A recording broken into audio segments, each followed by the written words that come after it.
Eric Dickerson was on a radio show, Fred Rogan and Rodney Peete on AM 570, and had this to say about Shidor Sanders. And I'll tell you this much here, what I heard from someone that's in the NFL, that the NFL told other, don't draft him, do not draft him. We're gonna make an example out of him. And this came from a very good source, And he said that, I won't say who, somebody called the Cleveland Browns and said, don't do that. Draft really? him. Yep, draft him. Don't do that. Because they weren't going to draft him either. They weren't going to draft him. Your thoughts, Albert? Yeah, I always think these sorts of conspiracies are a little overdone. I don't think there was any conspiracy here. I think it's relatively simple what happened. I think the great majority of NFL teams did not view him as a first-round prospect, contrary to what had been out there for the year previous. And then I think what happens is once you get past the first round, you look at the history over the years, not a lot of quarterbacks go in the second or third rounds. It's just the reality of it, like that most teams look at it like if there's a guy who's going to be our long-term answer at the position, we just take him in the first round. And if a guy's not going to be your long-term answer at the position, then you probably aren't going to take him in the second or third round because you're going to be looking for a long-term answer at another position with those picks. So the fate of Shidor Sanders, I think he fell out of the first round for football reasons. I think he kept falling for everything else, right? Like for the fact that most coaches look at their backup quarterbacks and say, I want you to blend in with the furniture. I don't want to notice that you're even here. You know, that's the way, for better or worse, most teams approach the quarterback position, which I think to some degree short-circuited the careers of guys like Tim Tebow and Colin Kaepernick. So Shidor's case was complicated going into the draft, but I don't think it was that complicated where there was some sort of weird conspiracy to keep him out of the league.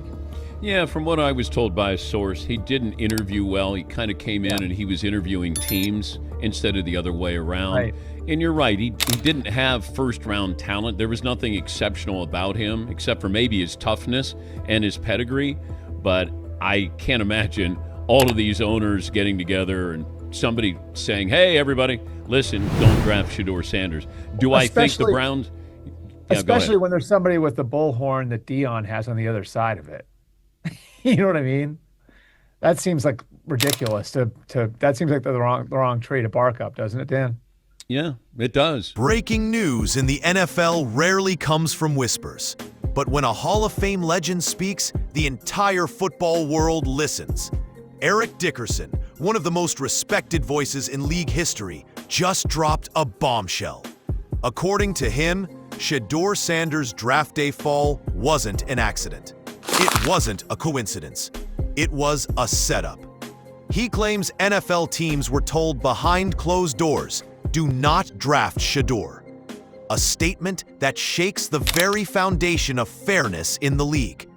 If true, this isn't just about one player. It's about the integrity of the NFL itself. And the question every fan is asking right now, did a conspiracy decide Shidor's future before he even stepped on the field? Kevin Stefanski, they've had all sorts of quarterback injuries. He's going to start Friday. And he'll only have one practice with the one. Eric Dickerson's claim is shocking because it cuts deeper than just football. He said on radio that the league wanted to make an example out of Shidor Sanders. A chilling phrase. Why would the NFL target a young quarterback before he even had a chance to prove himself? Was it his confidence? His approach to the pre-draft process? Or something more sinister? Something personal? Now, the Dan Patrick Show discussed this and didn't buy it.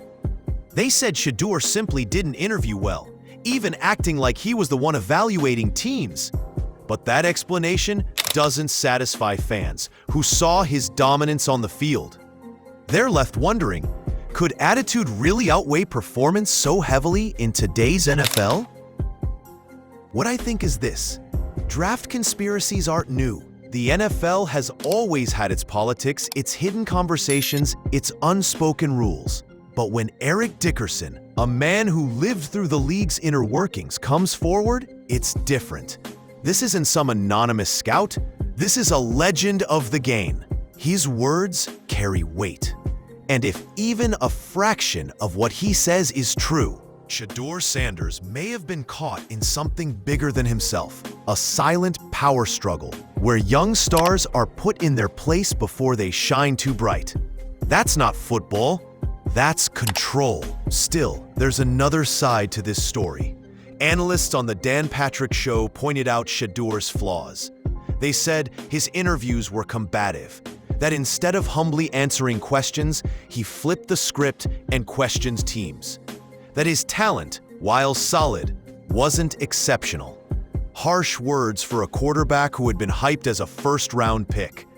And maybe that's the twist.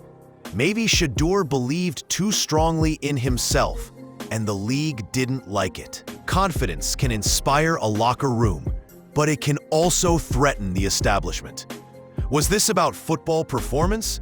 Or was it about a young man unwilling to bow his head in a system that demands obedience from rookies? And before we go deeper, let me pause for a quick word. If you're enjoying this breakdown and want more powerful, dramatic NFL content like this, I'd ask you to take a second to subscribe to this channel.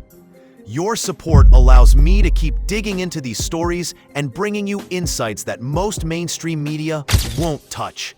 Now, back to the story that's shaking the draft world to its core. The rebuttal from Dan Patrick's team sounded reasonable on the surface. They argued Shidor wasn't ready for the NFL spotlight, that teams looked at him and saw risk, not reward, that his body of work didn't justify a high draft pick.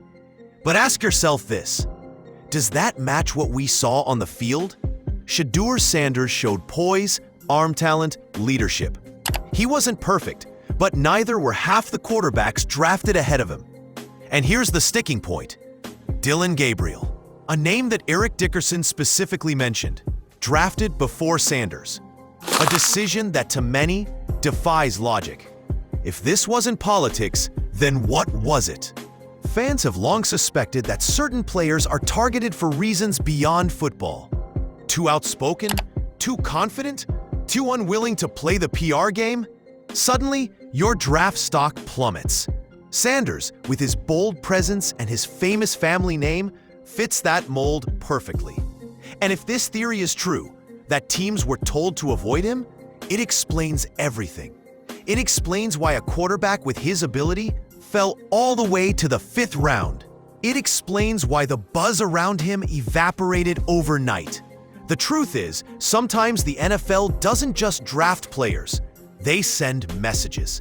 And Shidor Sanders may have been the league's message to every young prospect. But here's where the tension rises even higher.